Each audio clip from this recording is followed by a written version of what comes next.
I was an exchange student in Japan for 1 year. I'm gonna tell you how I ended up studying in Japan, my expectations before going there, and what it actually was like. Let's get into it. It was my dream to go to Japan since I was maybe 10 because, you guessed it, I'm basic and anime played a huge role in that. And so when I was deciding where to apply to go to uni, the course I chose was one that offered a year abroad in Japan. I ended up going to Kyoto Sangyo University.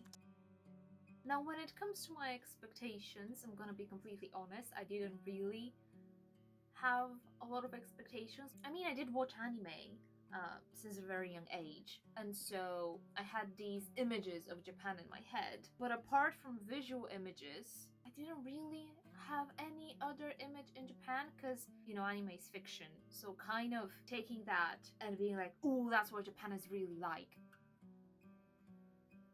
Really, it's not what you should be doing because it's so unreal. I did have a lot of worries though. I'd say my biggest worry was the language barrier. Now, I did study Japanese in my first 3 years of uni, I did, but it wasn't intensive Japanese study. Pretty much N4. We got up to N4, which is not a very high level of proficiency at all. And I knew I was going to a place where I literally knew no one, like not a single soul. And there are a lot of videos out there that are gonna tell you that you won't be encountering a lot of English speakers in Japan. Now, in reality, because I was an international exchange student, my university connected me with Japanese students who could speak English. So honestly, there wasn't really that much of a language barrier when it came to communicating and making friends. When it came to doing paperwork, again, I think I got lucky because my university offered us all the assistance we needed when it came to doing paperwork and stuff like that. And we had people come with us into the ward office and help us with English and Japanese, and it was all good. So that's one worry that can just go like out of the window. Unless you have to go to see the doctors, because then it gets a little bit trickier. Good luck. Now, tied with a language barrier, another worry was making friends. I ended up being quite the social butterfly in Japan, which I originally am not. I think it had a lot to do with the fact that they just kind of dump you there. You're like by yourself, surrounded by people you don't know.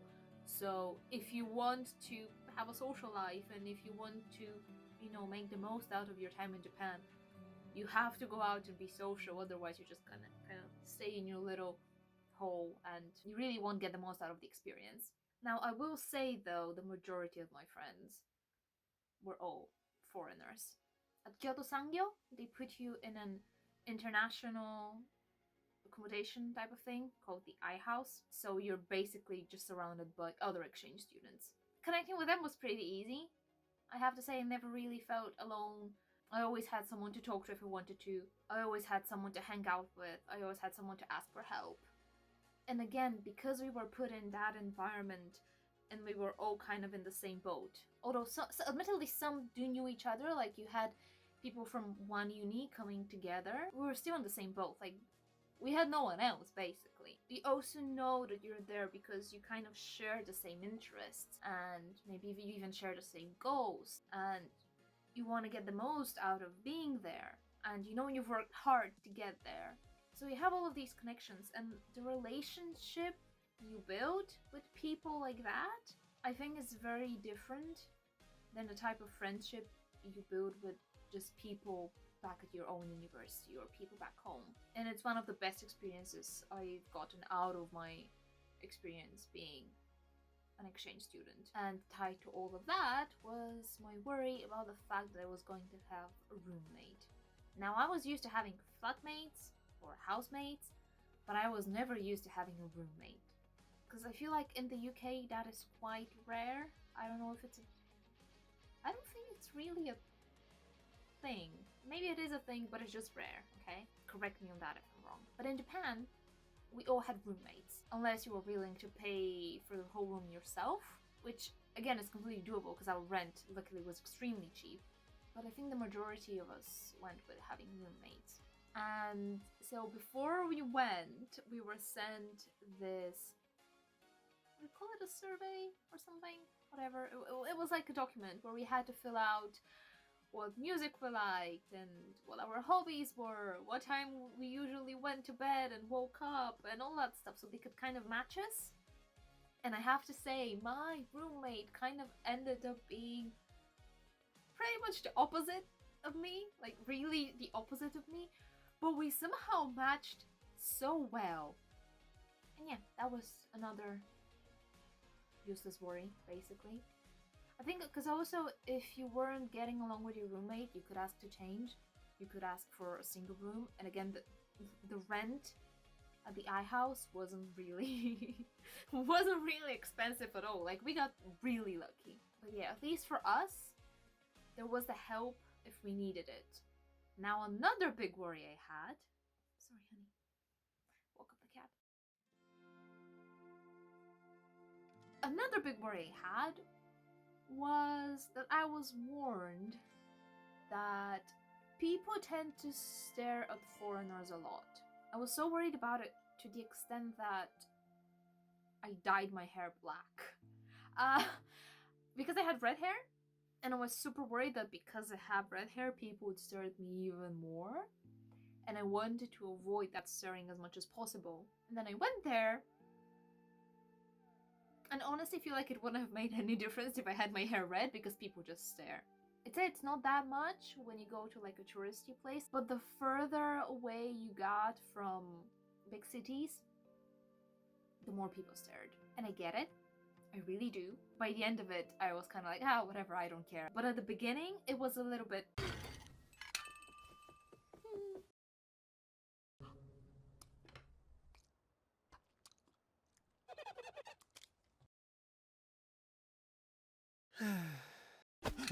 But the thing about the staring was that I never felt unsafe.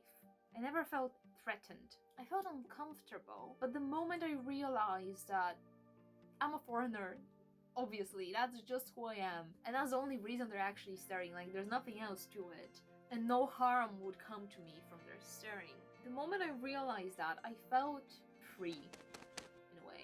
Because I knew they were gonna stare anyway, no matter what I did, no matter what I wore. So I might as well just, be comfortable instead of trying to hold myself back. This is touching upon the other word that I had, which was safety. I'm just a tiny girl going out there by myself in a completely new country. So of course I was scared about safety. But I have never felt safer in a country. I think I was very lucky that I didn't really have any negative experiences in that 1 year that I went there. I know there are issues.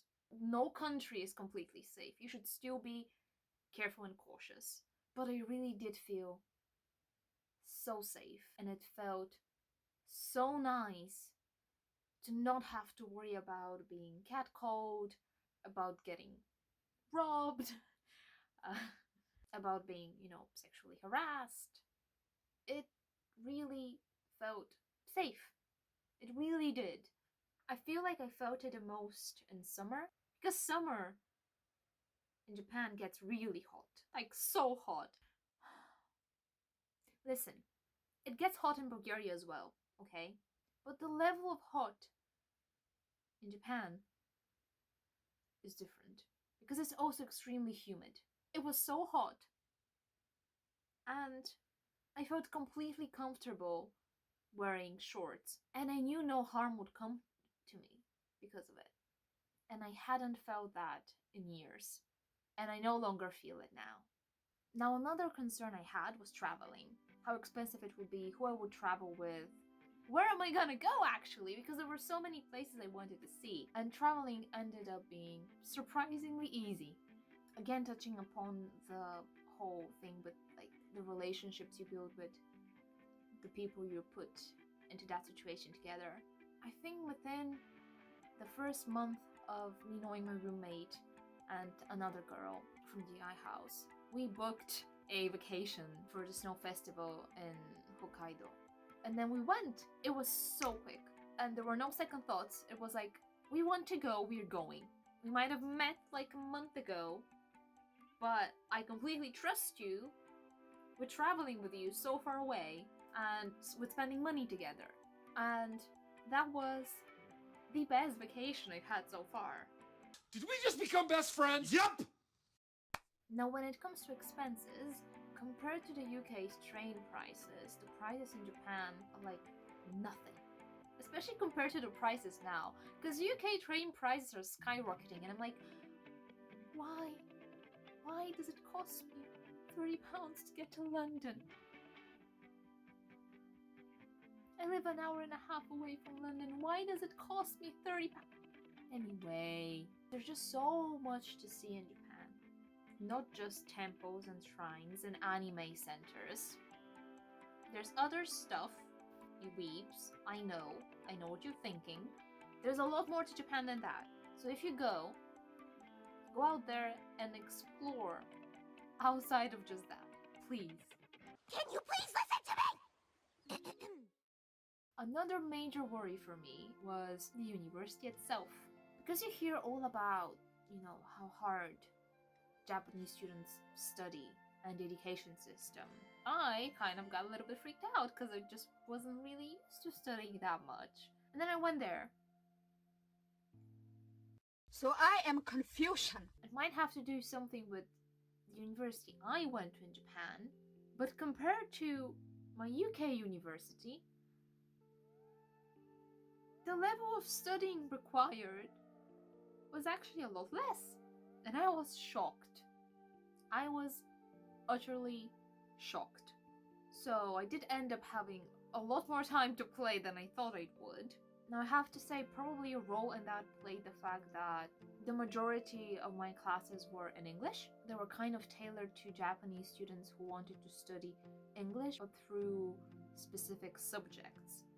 Some of the classes felt more like English classes focused on a specific subject than classes on the subject itself, if that makes sense. Now I did end up challenging myself because I started studying law for the first time in Japan, and I had an absolutely amazing teacher. I'd say the best teacher I've ever had. And then I ended up going to classes with her that I actually hadn't signed up for because I just wanted to study more. That was new to me. That was a completely new experience to me.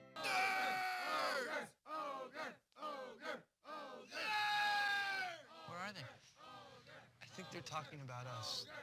No way. I genuinely had a lot of fun at university, and I did learn a lot. In a lot of the classes I took, I was the only foreigner.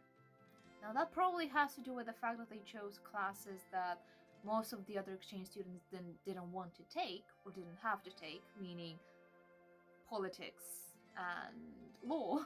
I'd say I was the only fluent English speaker in most of the classes.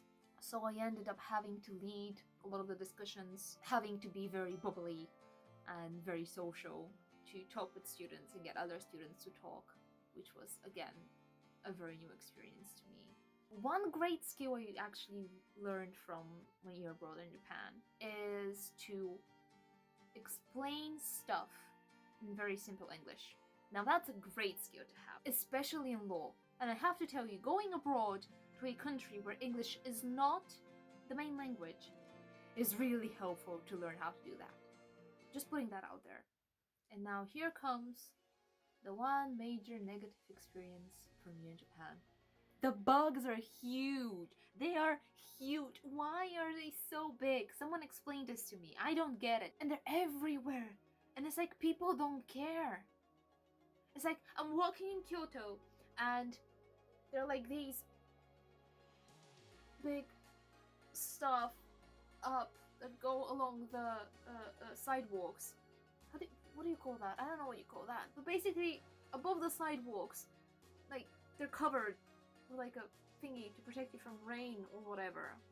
I think that's why they're there. Anyway, and you look up, and it's all cobwebs and spiders. Someone explained this to me because I can't. Can we go back now? Come on. And so apart from that, I had a great time. I felt really good in Japan. Even when I was stressed, I was calm. Does that make sense to you? Probably not. Whenever stress got too much, I could just go out, put my headphones on, and just walk. and have zero concerns, and things that were just like really convenient in general. There were public toilets everywhere, vending machines everywhere, delivery was really good, people were nice, food was amazing. I had a great time in Japan. Now, I understand why some people might not. We all have different experiences, they're all valid. But I would like to say that if you've read and listened about all the negative stuff about Japan, and that's kind of making you question if you want to go, if you want to be an exchange student, that's valid. But I will say that until you go there and you try, you will never know. And you can always go back home. But my general view of life is that unless you try, you will never know. And it's better to go and try than just live with that what if question. So if you get the chance to go, go. Go and see for yourself. Go with zero expectations. Stop watching YouTube videos about 10 things I hate about Japan, 10 things I love about Japan, 10 things not to do in Japan, 10 things to do in Japan. Just stop. I went through that before I went. Honestly, they weren't really helpful at all. Go out there and experience stuff for yourself. Enjoy being surrounded by a new culture and new people and a new language and history. It's just a different world, and try to immerse yourself in that world. And don't go with prejudices and expectations. Just think of it as an adventure. That is my one preachy advice at the end of this video. Go out there and enjoy the adventure. Bye bye.